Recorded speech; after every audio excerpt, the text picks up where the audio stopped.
Hello, everyone. Thank you for joining us again on another episode of the Mojo AI podcast. We're excited to have you here. We've got Brian Camper with us again, and today we're going to be talking about some of the top hazards on construction job sites according to OSHA. We'll be talking a little bit about the controls for those as well. So, Brian, to help get us started, can you talk a little bit about the difference between a risk and a hazard? Good morning, Jeff. Thanks for the question. So to break it down in as simple as possible, a hazard, say if you're picking up a box, the box being heavy, that's the hazard.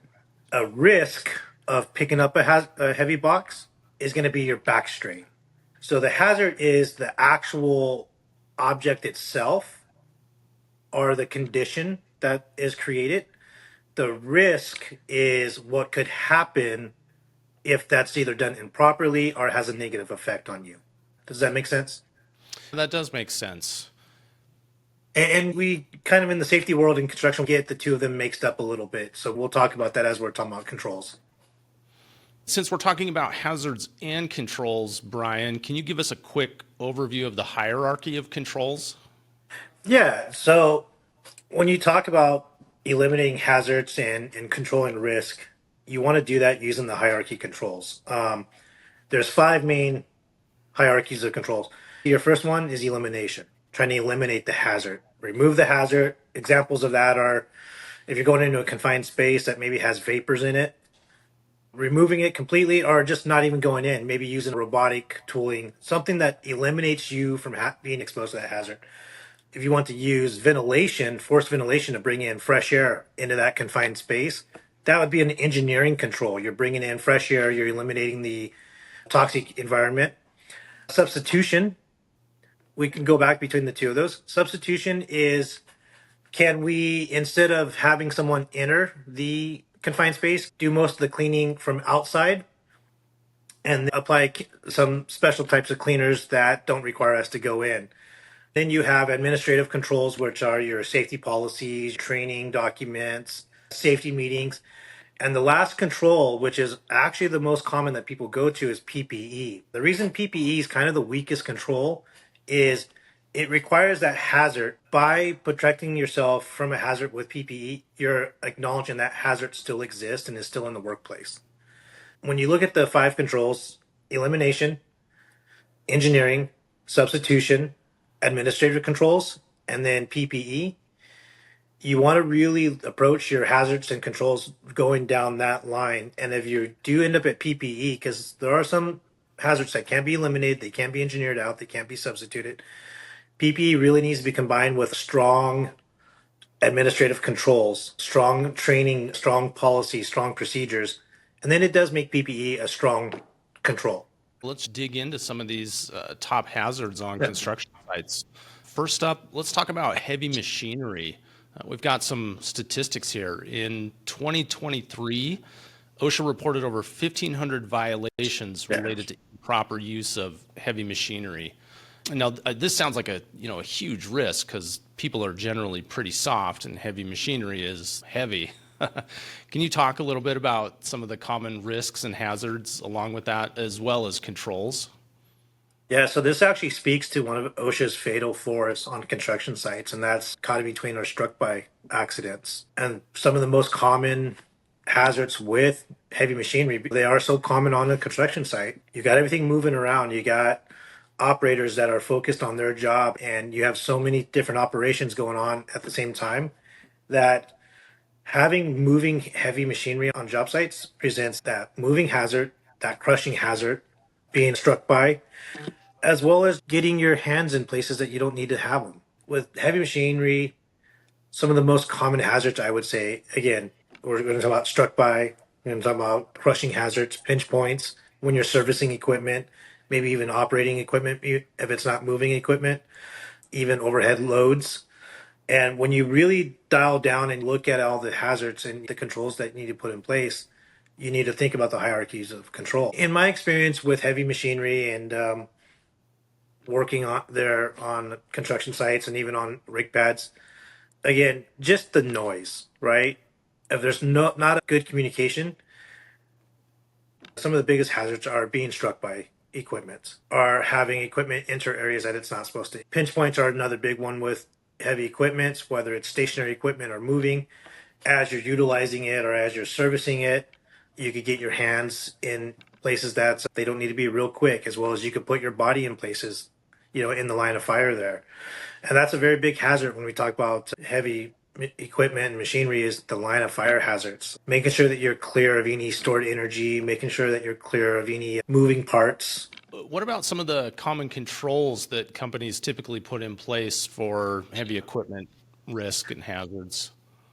So if we go back to the hierarchy of controls about elimination, we can't eliminate heavy equipment off of the work site, right? What I've seen done before, and this will count as elimination, is if you have graders or compactors coming in, schedule the work in that area, maybe the sim ops that are going to be, the different trades that are going to be in that area, schedule them for a different time. That way, that heavy equipment's working in that area by itself. You're therefore eliminating the need for the workforce to be in that area. You're going with the strongest hierarchy of control. As far as engineering, K rails, setting up K. So say you have some heavy equipment working in this area, setting up some physical barriers to where that heavy equipment can't enter the area that maybe where the other crafts are working. That would be your engineering controls. I've seen that happen on several construction sites before. Substitution doesn't really fit here because heavy equipment is just 100% necessary on almost every construction site. But what we can do is have people work in other areas. As far as PPE and administrative controls, these are big ones on construction sites for us with heavy equipment. Having your toolbox talks, your JSAs or PTPs, denoting exclusion zones for the heavy equipment, and making sure high vis, right? Having those high vis vests on, walkie talkies for good communication with the operator, making sure everything is communicated. That's when you're using that PPE along with administrative controls to be a strong control for avoiding any hazards associated with heavy equipment. Yeah, that makes a lot of sense. Can you talk briefly about training around heavy equipment?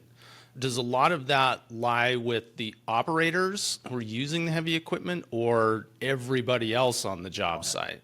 So it's actually a two-way street. And as an operator, when you're operating heavy equipment, yes, you're focused on your piece of machinery and the job task, but you have to have situational awareness as well, right? And that's part of your training as an operator to have that situational awareness. Most equipment will usually have a ground guide, and that's kind of part of that training as well for the ground guide to be that communicator to the operator, as well as any other crafts that might be working around that heavy equipment. Now, on the other side of the street, for being someone that's having to work around heavy equipment, yes, part of the training is understanding that equipment, that job task that equipment's doing. So we're going to look at things like swing radius. We're going to look at things like reach of an excavator bucket, and we're not going to set up our work zones in those areas, obviously, right? And so on the job training, pre-task training, new hire orientation training is all going to cover things like this, as well as that last line of defense as well, that PTP and that JSA that's going to talk about, hey, Jeff's going to be using the long reach excavator. Sam's going to be using this piece of equipment over there. We're going to be working over here amongst them, but here's their radiuses. Here's where they're going to be reaching and moving back and forth. They're going to use ground guides. When you set all those things up in place with your training and your administrative controls and your PPE, and even your engineering, if you set up some physical barriers, you're doing a great job of eliminating the hazards that heavy equipment represent.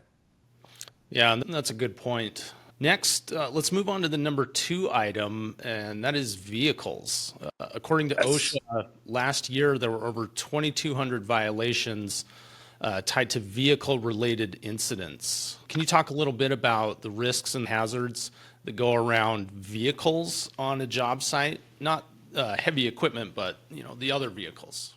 Yeah. So when we talk about vehicles on a job site and what OSHA is talking about here, they're not just about your pickup trucks, right? They're not just talking about cars and trucks. They're talking about your forklifts. They're talking about, golf carts. They're talking about skaters are now very prevalent on almost every job site, side by sides and UTVs, along with your automobiles, delivery trucks, things of that nature. If we talk about pickup trucks, they represent a great hazard on a job site. You got delivery people coming in and out of your job sites. You have maybe someone unfamiliar with the site. And job sites, as you know, Jeff, they change overnight, right? Driving into a job site one day and driving into it another day can be completely different. And so for that, as far as the hazard side goes, just knowing how to drive onto a job site is key. What equipment, what type of vehicle can go onto the job site, having controls on who can drive in, who can't and can't drive on the site, where they could drive. As far as experience goes, yes, unfortunately, I've had vehicles enter job sites that they shouldn't have and enter areas that they shouldn't have and made contact with scaffolding at one point. I've had one run into a physical barrier and go into a trench as well. The driver just wasn't paying attention. As far as material handling vehicles such as forklifts, we know the hazards those represent. Most of the time when you're driving with the forklift, you got your load up almost within your visual, blind corners, a lot of unseen, limited sights on job sites for forklifts, for vehicles. And it just creates kind of an overall hazard. Again, it's kind of like heavy equipment where the struck by and caught between is definitely that's your major hazard on a construction site as far as vehicles go. Okay. What other controls fit in within the hierarchy that you talked about earlier? Yeah, so we're never going to eliminate vehicles on a job site, just like we're not going to eliminate heavy equipment, right? You could engineer traffic control. You could have set up entryways, barricades, things of that nature that keeps vehicles outside of areas that they shouldn't be in. And that's very effective on job sites. And in most large job sites, you'll see that. They'll have vehicle entry points and exit points, go and no go areas. Administrative controls on our rig sites in the oil and gas industry, before you drove onto our rig pad, you actually had to go through an orientation at the gate before you even entered the gate. And that would give you the go, no go areas that would tell you where you can't drive. And then PPE, even though it's the least effective, when you drive onto a job site, one of the biggest hazards that can happen is you drive on, maybe you're just there to drop off some equipment. You get off, you don't have your boots on, you don't have your hard hat, you don't have your vest, but you're just going to do a quick job, right? And where I'm going with this with vehicles and PPE is making sure when you're coming to a construction site or a rig site, whatever it might be, that you're ready for work at that site, no matter how long you intend on being there. And that goes along with the administrative controls so that when you drive on, they should be asking you, hey, do you have your PPE? Do you have cones to set out in front? Do you have a beacon on top of your truck so that you can be seen by the heavy equipment moving around? If you put those controls in place on a construction site, you should be doing pretty well at not only eliminating the hazards, but reducing them, which will also reduce the risk of someone being crushed or having a motor vehicle incident on a job site. Yeah, and another administrative control that I've seen in the real world, it was something I had never thought of before starting at Mojo AI and being exposed to construction projects and safety. We were out on a data center project several months ago, and in the main parking lot, before you can even get into anywhere that work is being done, they had a requirement that whenever you park, you have to back your Oh, vehicle into yeah. your parking spot. You can't go in front first like most people do. And that was because they were seeing a ton of incidents from people backing out of parking spaces and either almost hitting other people or hitting other moving vehicles. That was eye-opening to me that something so simple could have a big impact on safety.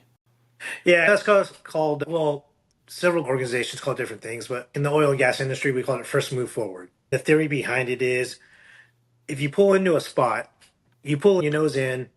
When you go to get in your truck, you're only going to look at one side of your truck. You're not looking at both sides. And you're not looking at where you're going to back out of. When you back in, not only are you coming past your spot, but you're clearing it as you drive by, right? Then you back in, and you have a tendency of, as you're approaching a vehicle that's nosed in, you can see where you're going to go. You could see that path of travel. To go along with the first move forward initiatives, we required 360-degree walkarounds. We've even gone as far as we had red and green triangles bolted on to the front and the back of our vehicles When you parked, you had to walk around, flip the red triangle down. That meant that vehicle was stopped, stationary, it was parked. In order to drive, you had to walk around, flip those back up to green, clear that there's no one working around your vehicle and there's no hazards and obstacles, and then you could pull out. So that's a great point. It definitely goes into that administrative portion of it, that driver training, that safety culture. As you have things like that in your safety culture, you're absolutely right. You're going to eliminate accidents. That's what we're after. It's interesting to hear about all these little things that you can do to improve safety. In MSHA for mines, honking is required on almost every mine. Before any vehicle moves, you have to do a walk around to make sure everything's clear of your vehicle. Before you move, you have to sound your horn so people know your vehicle is about to move. And it's once for forward, twice for backwards. Sounds like you're describing downtown Chicago. A lot It of does. horn It honking. do be like that sometimes. All right. Next on the list, we've got lockout tagout, where last year OSHA found 2,400 violations. Can you talk a little bit about what lockout tagout is and then get into the risks and hazards and some of the controls around that? When we're talking about lockout tagout on a construction site, rig site, really any job site, we're talking about a piece of powered equipment or vehicle, whatever it may be, something that might have substance in it. Whether it needs to be maintained, repaired, utilized, or inspected, the whole point of lockout tagout is to de-energize that power source, whether it's the engine of that vehicle, the hydraulics running through a drill rig, the mixers into a vessel, steam lines coming into a boiler room, right? You want to eliminate that energy source, whatever it is. Some of the processes that we go through that is obviously power disconnection, right? Blanking the power, removing valves, locking out valves if something's powered by a valve, taking keys, using locks that will not allow something to be turned on. Say it's a power breaker or a breaker box. We'll actually put a lock on that so it can't be actuated back on. The importance of that is when you're working on these type of things, you can't have it energized. And if that becomes energized, things can get turned back on and we go back to that caught between, struck by, crushing, electrocution, even potential fall hazards if the machinery moves while you're working at heights. We covered OSHA's Fatal 4. Lockout tagout is a vital portion of construction work. Some of the hazards associated with lockout tagout, again, we'll talk about them. Moving pieces of machinery start up unexpectedly. Also, a big hazard is someone not knowing that something's locked out. Say it's not locked out, and I got Jeff, you're under the vehicle working. We don't have a lockout tagout. Sam sends me over to get that piece of equipment and take it to the other side of the job site. I jump in and move it. I don't know you're under there. There's nothing telling me you're under there. So communication and workers are a huge hazard as well as for lockout tagout. And obviously one of the biggest one, electricity, right? On every job site, we're building electrical infrastructure in whatever building we're putting in, or maybe we're refurbishing it. But it's one of these hazards you can't see. So not following lockout tagout procedures, working around electrical panels, or even just if you're not working with the electrical panels, but you're working around maybe the conduit and it's not locked out, tagged out, or de-energized the right way, that could be a major hazard. And it is one that happens quite a bit. It's one that OSHA loves to hang their hat on. Same with substance. So say you're working in a boiler room of a hospital, which a lot of our customers do, in the major, commercial construction side. If you're working with steam, anything steam powered or hydraulic powered, not only do you have to lock out that valve to keep that hydraulic from actuating, but even that stored energy, right? And that's a key part of lockout tagout that we'll go back and focus on right here for a second. Not only do you want to lock the mechanism out, you want to put a tag on who it is. It's Jeff. Jeff's working on this valve, right? He's replacing the boiler down the line. What you're doing, right? So once you've applied your lock either to a mechanical valve or an electrical breaker, you want to try to turn it on. Even after you disconnect the power from a big mixer, you want to still push the button because most capacitors still store enough energy to get at least two more rotations in, Hmm. say, it's a big mixing vessel or a big steam vessel. Even heavy equipment like a compactor, you can actually still get about 6 seconds worth of vibration inside a compactor, even though it's been disconnected because it's stored in the capacitors. So lockout, tagout, test out. Some controls that we're going to talk about with lockout, tagout, it starts with communication. Even though we have the hierarchy of controls, as far as elimination goes, we can't eliminate the need to lock out, tag out something, right? But we can eliminate the power source, right, to that piece of equipment. So that would fall under elimination. Engineering, we're going to use the proper locking devices. We're going to use the proper flanges, blinking devices, the right tags, all the different things that are available to us to use to identify and to lock out that energy source. Administrative controls, one of the key parts of this isn't just communicating the lockout, but it's, say you're locking out some steam lines and some water lines going into an area that you're going to be working, say a confined space. You got to know where those lines originate from, how many valves there are, what valves you need to lock out. So that falls under the administrative side of it. And then as far as communication, if I'm working in this confined space and I've shut off the valves to make sure that no product's being loaded into that confined space, I got to tell you because you're the one making the product down the line, and you're going to wonder why you can't put your product into where I'm working. If I don't lock things out the right way, open my valves, and next thing you know, I have product coming into a confined space where I have workers, right? So communication of the lockout tagout, and that's called the affected people. You working down the line, you would be the affected, right? So I need to communicate with you like, hey, here's what we're gonna do. Here's the duration it's gonna be. Here's the locks. Here's what we're locking out. And that way you don't try to override or maybe put in a different way to power the system. And that's very important too, as well as lock control. When you lock something out on a lockout tagout, you might have multiple locks on that device, whether it's a piece of machinery, whether it's a lockbox, whatever it might be.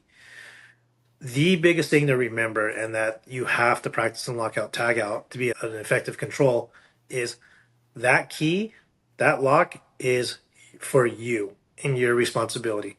The only person that can remove your lock is you. And the reason we do that is if I thought the job was done and I took all the locks off, but you and Sam were still down in the basement working on that electrical panel that I didn't know about, and I just assumed everything was done. I took all the locks off and I re-energized everything. You're still down there working, right? I've just re-energized the system and I put you at risk. So making sure that your lock is individual to you, you can only remove your lock is key. But also making sure that when you are done with your job, you remove your lock is a huge part of the administrative control. PPE ties into this with if you're working on electrical panels, you have the right arc flash equipment, noise protection, whatever it might be. But PPE in this hierarchy of controls will never substitute lockout tagout. It will Yeah. only be used in conjunction with lockout tagout. Next up, let's move on to something that can be often invisible or hard to recognize until it's too late, and that is respiratory hazards. According to OSHA, last year there were almost 3,000 violations for things like silica poisoning, chemical fumes, other hazardous gases. And I know a lot of your experience is oil and gas, where production can result in things like sour gas that is Right. hard to recognize without the right equipment and can be lethal incredibly quickly. Can you talk a little bit about some of your experience around respiratory hazards? Yeah, and thanks for that, Jeff. And so, not only in the oil and gas industry, but in the environmental industry that I worked in for a number of years, respiratory protection was key for us. It being an invisible hazard is mostly common. Things like silica, asbestos, H2S, as you mentioned, sour gas, chemical fumes, VOCs build up, even just exhaust. On a construction site, you deal with a lot of exhaust, and maybe you're working down in a lower area. But Experience wise, lack of respiratory protection and that invisible hazard can get you quick. I'll give a quick example. We were doing an environmental remediation job. I won't say where, but it was at a pork plant, and I won't say the company, where they actually raised pigs and then slaughtered them, and we eat them as bacon. Well, in their stomach is a really unique bio that the pharmaceutical companies pay quite a bit of money for. So as they're slaughtering the livestock, they collect this bio in a chemical tanker. This gentleman, not attached to us, goes up there to take a look to see how full the tank is. Well, no respiratory protection, no nothing. Just thought he was going to run up there real quick to see how full it was. As he opened the hatch, he stuck his head in there. He did what's called breaking the plane. The fumes overcame him, and a couple of our guys happened to look and saw his legs go in and him fall through the hatchway of that tanker from the chemical buildup. So that's obviously, you know, an example of a hazard, right? On respiratory protection being that invisible or that complacency. But even things like asbestos, as you disturb it, it becomes more airborne. Respiratory protection is so important. And like you said, not only can you inhale it, you can absorb it, a number of things. But in order to protect yourself from respiratory hazards, it all starts with our hierarchy of controls. Can we eliminate respiratory hazards on all job sites? Can we engineer them out where we use vacuums or wet cutting devices, whether we're cutting concrete or dealing with friable asbestos? We use wetting agents or bonding agents that keep that asbestos from becoming airborne. Absolutely. As we go into substitution, it's not really too applicable. You get in your administrative and your PPE. When you're talking about respiratory protection, it all starts with fit testing, but also knowing the hazard. So having that training program in place of the hazards, whether it's asbestos, silica, H2S, whatever it might be, that hazard is identified and communicated to everyone on the work site, and that the requirements for that are set and they're very clear and they're not negotiable. What level of respiratory protection is needed to work in this area? What methods of work are needed, like wet cutting? For instance, when you're doing concrete, they use a lot of water. Not only is that for a cooling mechanism, but it's also to keep that dust control, right? And it keeps that dust from getting up there in the air, and it helps in conjunction with the PPE and the administrative controls. Respiratory protection isn't a one size fits all. A respirator that fits you, Jeff, may not fit me. And also to wear a respirator, like right now, you and I would both be out of compliance. We need a nice tight seal if we're wearing either a half face or a full face. You need to be clean shaven. You need to be fit tested to that. You need to be lung function tested and make sure that you're capable of wearing a respirator. We need to understand the limitations of the respirator. If it's an APR, which is an air purifying respirator, we got to understand that that air purifying respirator is relying on the cartridges that we put on it to filter out the hazards. That which means the hazards are still there. We got to know the durations of those cartridges. We got to know the effectiveness up to what amount they're effective. And we got to make sure that we're wearing them properly, right? And we got to understand that an APR doesn't generate any oxygen. It just purifies the oxygen. Now, when you're talking about like an SCBA for respiratory protection, that's kind of like the firefighters with the full face, scuba tank on the back, oxygen hose coming in. Now, that's giving you actual breathing air, right? So you don't really have filters on those. That generates your oxygen for you, but you got to understand your time duration on that. It's a lot heavier, so you got to understand what work task are you going to be doing wearing an SCBA as far as respiratory protection goes, and are you introducing any new hazards? Once you think about all those in your administrative controls, in your job plan, your JSAs, your pre-task meetings, then you're going to select your respiratory protection. You're going to make sure that in your training, maybe your new hire orientation, you have fit testing as part of your process, your pulmonary function test as part of your new hire process. It usually goes along with the drug screening when you go to the clinic. You do a lung function test. For things like a NIOSH N95 mask, Those still require a fit test, but they're a different type of fit test. They're a quantitative fit test. A quantitative fit test is, for lack of a better word, they use a thing called banana smoke. You put the mask on, you puff some smoke around, you make sure you have a good seal. As long as you're not coughing, which if you are inhaling any of it, you'll definitely get a good cough. You know you got a good seal on that N95 mask, and you can work around things that can protect you. Respiratory protection is needed for the substance that you're working for, communicating that to the workforce, making sure you have the fit testing program in place, making sure that the limitations of the fit test, sorry, not the fit test, but the respiratory protection is understood. Again, that goes back to administrative controls, but it also ties into PPE. I know I've babbled on a lot just now about respiratory protection, but there's a reason why OSHA cites so much about respiratory protection. It is almost a whole podcast by itself. And it is a very common error on almost all work sites, whether it's oil and gas or construction. To kind of go back to hazard awareness on an oil and gas drill rig, for engineering side, we build in sensors all over the place that detect the H2S, that detect methane, and that way we're not just waiting for it to kick from the rig floor. We know anywhere it might come from, we're protected, right? And then administrative controls, we do practice drills of donning our SCBAs, our escape hoods. We plan to place those throughout the entire job sites to make sure that everyone's covered and knows how to wear them, that they're clean shaven, and that there's enough for everyone on the job site at all times. On a construction site, you're not really getting that level of respiratory protection requirements at all times. But when we're demoing older buildings that might have asbestos or maybe lead, or cutting concrete which will contain silica,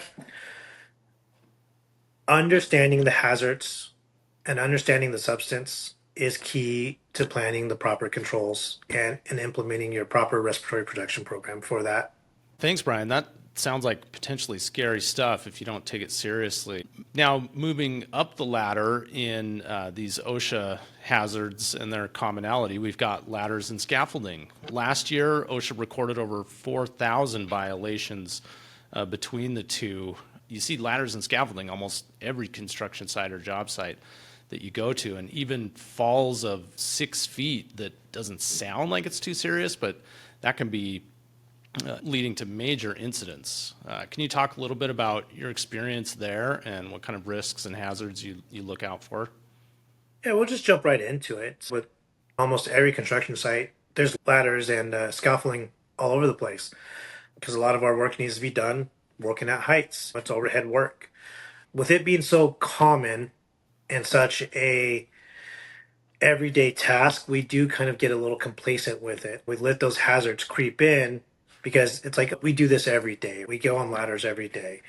Talking about falls, you mentioned falls being a major hazard. Let's be honest with ourselves about something on a construction site. Whether the fall's from 2 feet, 1 foot, 6 foot, whatever it may be, you're not falling on pillows in a construction site. Everything is hard on a construction site, right?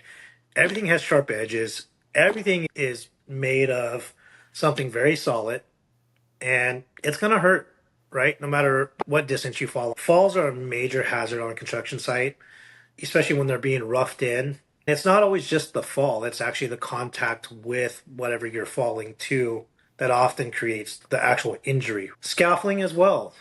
We erect scaffolding on a daily basis and take it for granted because we use it so often and nothing happens. We get complacent. This one hasn't been inspected yet, but we know who put it together. It's all right. We'll use it. Have a bad rainstorm and you come back and you haven't re-inspected it, and you got people up there working and you find out that the foundation is now, the soil underneath it is not, doesn't have the same integrity that it had. And now you have a fall hazard and people potentially falling. Some of the risk, like we've talked about, falling off of a ladder, it being unstable. Same with scaffolding. If you don't have a good inspection plan, you don't make sure that you're putting it on solid ground, that anytime you repair anything, you replace that, maybe that arm or that toe board with a proper fitting one. you're going to run into issues, right? So that's why having a good inspection program, a good training program is huge. If we again look at the hierarchy of controls and we start with elimination, we're never going to eliminate working at heights on a construction site. Overhead work is part of working on a construction site. Now, can we engineer it out? Absolutely, right? Could we engineer out ladders? Maybe not in every situation, but could we use man lifts that have a built-in cage that you're tied off to? Absolutely. So you would look at that as an engineering control. Substitution, right? Well, if you're putting something together off of a ladder and then carrying it up the ladder or up scaffolding to put it in place, could we put it together up there and not have to carry it up? Could we put it together, then use a man lift that would then take it up there so that we're not taking things up and down scaffolding or ladders?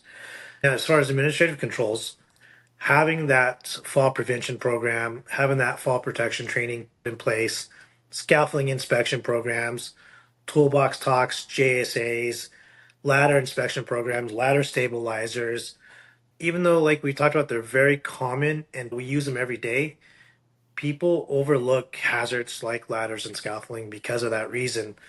But having those talked about every day or having safety meetings specifically about scaffolding or ladder use or looking at what you're doing in your PTP and going over those hazards associated with that, you're going to build in some controls, right? Some controls that we would really look at too is like we talked about the ladder stabilizers, the administrative controls, substitution and engineering. And then as far as PPE goes, obviously we know about fall protection. Even engineering, on your scaffolding, toe boards, mid rails to make sure that you can't fall through the rails. Ladder, you're making sure that it's up above, there's no more than a 4-to-1 lean angle, right? Having the stabilizers down there on the bottom. There's a number of things that you can do in order to control hazards associated with ladders and scaffolding, but it really does come down to communication, that health and safety culture on site, being aware of the hazards, identifying them, and making sure that the proper steps are taken and that you start at the top of hierarchy of controls when applicable and work your way down. And if you work your way down to administrative controls and PPE, we talked about the documentation side. We talked about fall protection, harnesses, anchor points being tied off. And that's all tied into your administrative controls as well. But those are key components of your controls on any construction site involving ladders and scaffolding. Man, I've got another anecdote about fall protection. When I was new to this role on a construction site, we learned that their policy was you had to be utilizing fall protection at anything 4 feet and above. And at first I thought, well, that seems kind of overbearing or unnecessary. Like 4 feet isn't that high. But then when you think about it, if you're falling from 4 feet directly to concrete or stone or Yeah, something, I mean, that's, broken wrist, broken shoulders, collarbones, ribs, back, like it could be absolutely. very serious.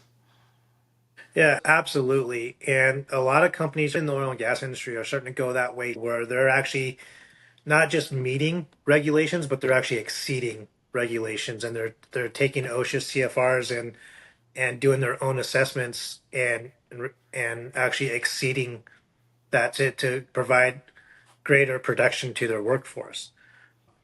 And even in having PPE and fall protection on, you got to make sure you're wearing the right fall protection.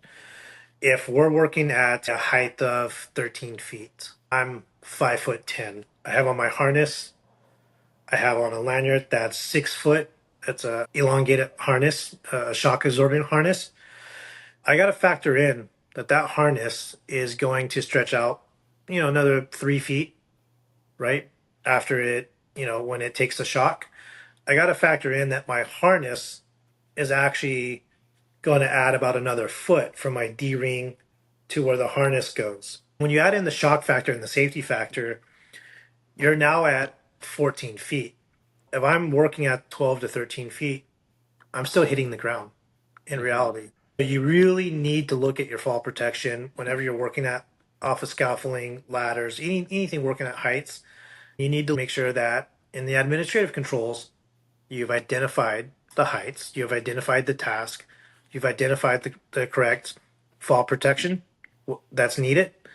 Not just the inspections for the scaffolding and the ladders, but choosing the right fall protection or fall prevention. Maybe that's the yo-yos that stop you in place, or maybe you're not allowed to go past a certain area. They're more of a retaining system that don't allow you to fall off the edge of something as far as fall protection, protecting you once you actually fall. But that 4 foot antidote, that's huge. And more companies are going to things of that nature, Jeff. Yeah. The last point I want to cover ties in with this one. This is the most common OSHA violation category, and I think anybody in the industry would know that's slip, trips, and falls. I mean, just a couple of years ago, OSHA recorded over 450,000 workplace injuries caused by slips and falls, which is a huge number. Fall protection is part of that for working at heights, but things like slips and trips are so common. Can you talk about the risks and hazards around that and what the main controls are? Yeah, for sure. And you're right. Slip, trips, and falls on any work site, unfortunately, if not addressed, are a huge hazard and represent a huge risk to workforce, vendors, even the general public, right? If you have things going across public walkways or sidewalks, and that actually gets a lot of companies in trouble as well with third parties and third party litigation. Some common hazards associated with slip, trips, and falls. It starts with housekeeping, right? Poor housekeeping, having things in the walkway, having uneven walkways, having slippery, we work year round. Even though people think of construction more as a summertime thing and that it gets slow in the winter, that might be true in some types of construction. But whether it's road construction, commercial construction, whatever it might be, we're working all year round. So the conditions we work in, even adverse weather, can create slip, trips, and fall hazards. Wet walkways, loose gravel, like we talked about, uneven walkways, items being placed in walkways, uneven steps. Again, those are kind of the most common hazards associated with slip, trips, and falls. What you got to think about and what causes it to be such a huge risk on a construction site is everything on a construction site, no matter the type of construction, is hard.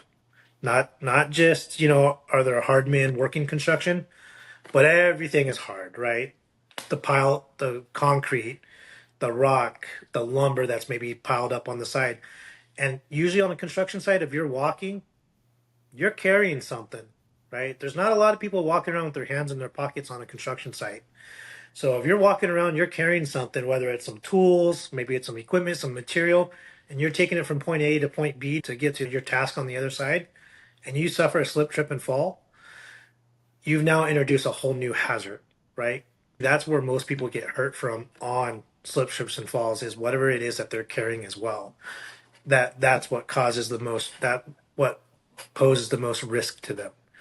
So that's the common hazards and some of the greatest risk with slip, trips, and falls, like you said, broken wrist, broken arms, concussions. I've had someone take just a simple fall, what seemed like a simple fall. They they missed a step. There was no hand railing going down a set of stairs, and he was carrying a box and thought the set of stairs was about a foot over. When he stepped off the set to walk down that set of stairs, he actually walked off a 4 foot drop and fell. Funny enough, you just mentioned 4 feet. And of course, there's no barricades there to stop him from doing it. He actually got hurt really bad. He ended up breaking a couple vertebrae, broke his arm, broke a couple ribs. And the box he was carrying was a metal toolbox that had some power tools in it. And he was taking it to go do another task. That actually did most of the damage to him. And when he fell on it and the way his body fell with all his weight, that's what actually caused his back injuries and the vertebrae injuries. It wasn't so much the 4 foot fall, it was what he was carrying. So, risk on any falls, and any slip, trips, and falls is massive, right? You're talking about people being out of work, you're talking about people being injured, you're talking about a loss of production. Are we going to eliminate slips, trips, and falls from every job site? Again, in a perfect world, we'd say yes. But can we reduce them and can we eliminate them from the work area while we're working? Absolutely. Some of the controls we put in place, we would have to start looking at engineering. One thing that we did on our rig sites, and I know this is outside of construction, but we would lay down expanded metal flooring and walkways throughout the rig site, even off the rig. And that way you weren't walking on large stones or the mud and had an elevated walkway. That way you had a nice walkway that eliminated that slips, trips, and falls, or at least reduced it, right? So that's an engineering control. On construction sites, I've seen that put in place as well. I've seen temporary flooring put in to create a better walking surface for construction workers. We just talked about handrails, toe boards, barriers to help make sure that where you're walking is safe. We'll get into administrative controls again. A good housekeeping policy. When we say housekeeping, instantly on a construction site, you get that bravo of, oh, I don't have time for that. The boss says I got to have this done and I've got to cut this lumber. People tend to leave a mess. The reality is, you're not just making a mess for yourself, you're making a mess for other people working in that area as well. The overwhelming majority of slips, trips, and falls is directly related to poor housekeeping. Having a policy and a program in place that really focuses on good housekeeping and from the supervisorial portion of it, making sure that you have a culture where you're giving your guys time to clean up their work site, to free up some time that they could take the time, clean it up, make sure that they're removing any slip, trips, and fall hazards. They're not impeding any walkways is a key control in this. PPE, obviously, we're going to wear proper footwear, anti-slip footwear on any construction site, or if it's salt, you're going to be wearing really good work boots. That's going to keep your traction on any type of surface. You can make sure that you're drying maybe the walkway off. Maybe on, in colder weather, you're applying salt or sand to have some grit and some traction there, some traction control. But there's a lot of controls that you can apply. It all is going to start with good housekeeping because even environmental factors such as wet walkways, icy walkways, uneven, that's going to fall under your housekeeping, right? And you're going to make sure that if it's wet, okay, why is it wet? What do we need to dry up? What do we need to make sure it's not going to get wet anymore? If it's icy, okay, what can we do? Can we apply salt? Can we apply sand? Do we need to elevate a walkway? Whatever it might be. And you're starting to look at these controls, and now not only are you reducing the hazard, but you're eliminating the risk. Because let's remember, you cannot eliminate the falls, you can't eliminate how badly someone's going to get hurt if you don't eliminate the hazard. So you have to use these controls to eliminate the hazard in order to eliminate the risk and reduce the risk. Yeah, that's a good point, Brian. My two big takeaways from this conversation have been one, all of these hazards need to be taken seriously because in industries like construction, mining, oil, and gas, if you're on the front line, like in a labor role, your labor, your physical ability, like that's your livelihood. And if you don't take these seriously, like that can put, if not your livelihood at risk, your life at risk. The other point is it's not hopeless. Following that hierarchy of controls, you can mitigate these risks. Absolutely. And you're 100% right, Jeff. We need to remember this is how we make a living and get our projects built. So, from the frontline worker side of it, do they need to make sure they're participating in identifying hazards, communicating hazards?